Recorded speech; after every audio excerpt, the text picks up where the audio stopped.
For today's Monday makeup lesson, I'm going to show you how to create this soft sheer glam makeup look.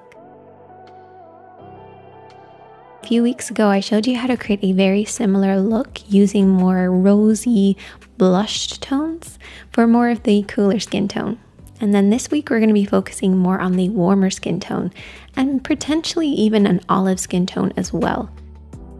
Now, before we get started with the look, if you're new to the Makeup Chair channel, make sure you are subscribed below. And if you like this type of content, please give it a thumbs up because it really helps me know.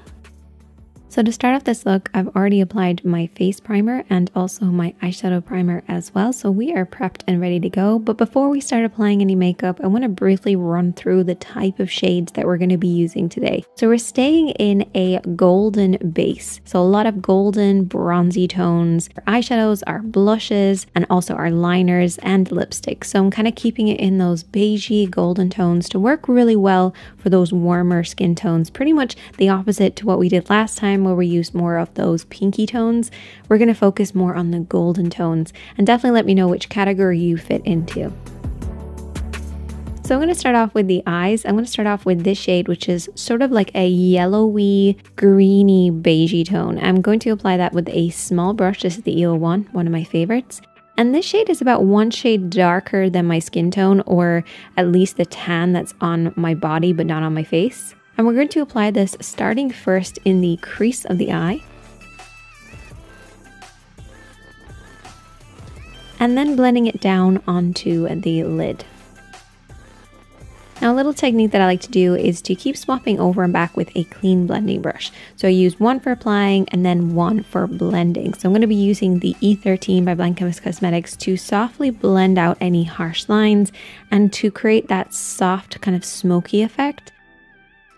It's all about applying and then blending, so very slowly build this up, making sure to get that soft, blended, blurry appearance. And then you should end up with something that looks like this.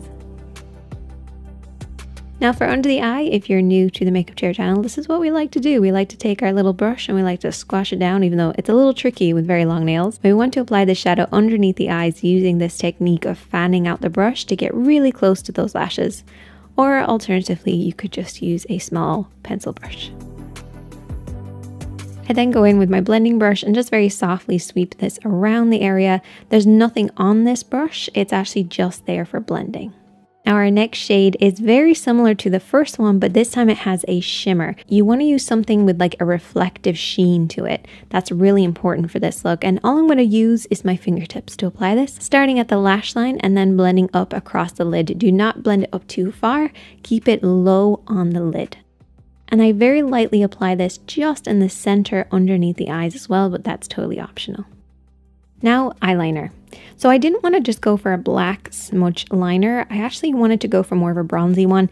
And I actually like to test out the different liners, particularly if I'm using a color, to make sure that it's going to work with the original eyeshadow. And this is a nice little technique, is to make sure you're swatching as you're going so that you can see how they're going to look before you actually apply them onto your eye. Because I loved this shade and then I tried a more bronzier pencil and I was like, actually I prefer the bronzier tone.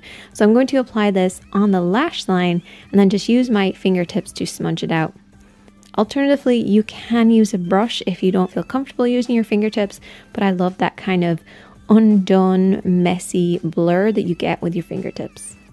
And you can also repeat the same process underneath the lashes on the lower lash line as well. So get it as close to the lashes as possible.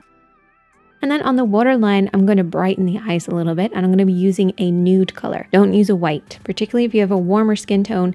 Those nudie shades are a lot better, so pretty much match your skin tone. Then I'm going to go ahead and apply some mascara. So what I typically do with my mascara is like a new thing that I've been doing is I coat all of the lashes very evenly in one coat and then I softly sweep inwards. So I'm like pulling the mascara wand inwards to add that kind of a fluffy effect. It's also great if you have wide set eyes as well because it brings your eyes closer together. Now, if you're not sure the average spacing of your eye, it's usually about one eye length apart. So whatever the length of your eye is, it usually then should fit in the middle. If you're not sure or just want to give it a go, you can always just grab your finger and your thumb, measure one eye, and then put it in the middle. If you poke yourself in the eye, your eyes are close together. And if you have some space, it means your eyes are wider apart, so you can do what I do and bring the mascara in. However, if you're just touching tear duct to tear duct, then you probably have the average spacing. So you can kind of just swap and change however you like. Now moving on to the face, I'm going to grab my F20 and I'm also going to grab my foundation, which went missing. I was having one of those things where it's right in front of you but you can't see it. Anyway, I went ahead and applied my mineral foundation. I'm not going to go into too much detail in this. Just apply whatever foundation you like to use. I'm using the F20 because I love it so much. Another brush that I also love is the F41, and I'm going to be using this for everything else that we're going to be doing today.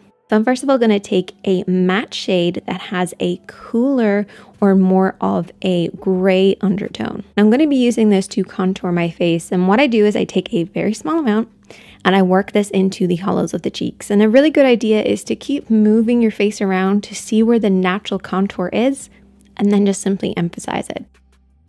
I don't like to bring contour shades around the forehead as they can look a little muddy, so that's why I opt for something a little bit warmer, and I can also then use this on the cheeks as well. So when I'm applying this onto the cheeks, I just kind of tap along the upper part of the apple and a little higher as well, basically where I would typically apply blush. Because I'm then going to go in with a highlighter, applying it pretty much where I applied the bronzer, so across the top of the cheeks, a little bit on the nose and chin, and kind of anywhere where I want to add just a little bit of a pop.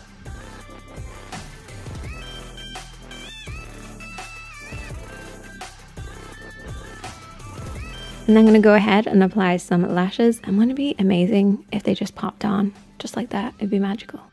Okay, I'm going to wake up my lips, and a little technique that I do is just to kind of smudge my lips a little bit, and it wakes them up. And then I'm going to go in with some lip liner. I'm going to slightly overline using a slightly darker shade. And then what I like to do is I like to go in with a liquid lipstick that's kind of opaque and go over the top of everything.